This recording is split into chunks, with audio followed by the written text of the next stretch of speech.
From a winning bid of just €50 for this gaming PC from 2011, the thrill was real, until a nasty surprise blue screen crashed the game. Hey everybody, and welcome to another video on the channel. As I said in the intro, I won this gaming PC from 2011 for just €50 or $53. This PC is built with an Sharkoon T9 value PC case. Inside we have an Core i5-2500K processor. Wait a second, are you even subscribed to the channel? Please do, to help me grow and be able to deliver more and more videos to you.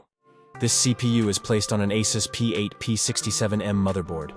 The PC also comes with 8GB of DDR3 G-Skill Ripjaws memory, 2x an SSD of 60GB in RAID, an EVGA GTX 560 graphics card of 2GB, and an OCZ modular power supply of only 500 watts.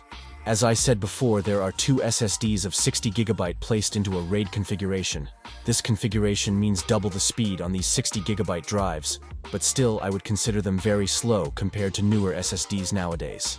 There are some questionable build choices with this PC, such as the decision to duct tape the fan on the back and to not screw the graphics card down either. Let's start by taking the graphics card out and blowing the dust out.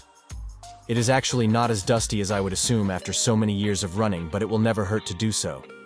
Once I place it back in, I will actually screw it down, as you should always do with a graphics card. I also happened to notice that the USB 3.0 port on the front was plugged into a USB 2.0 port in the back.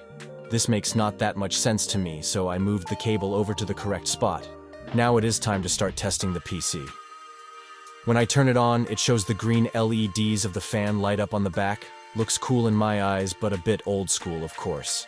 The two SSDs should mean quicker boot times, but even so, the boot time of this PC was quite slow if you ask me, even with a fresh install of Windows. I've downloaded some games and started testing with GTA 5.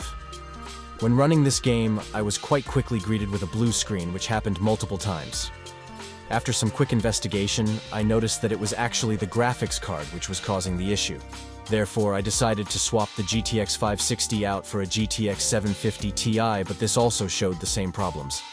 Then, after moving the GTX 750 Ti to the lower PCIe slot, the issues finally stopped. I later on did some testing again with the GTX 560, but the problems kept coming forward. It seems that both the graphics card and the PCIe slot really suffered from not being screwed down. However, now testing with GTA 5, I was able to get a solid average frame rate on the resolution, 1920x1200, on medium-high settings of 40. This was quite stable and very playable if you ask me. Then moving on to Counter-Strike Go, on again a resolution of 1920x1200 and medium settings, I was able to get a solid average frame rate of 70.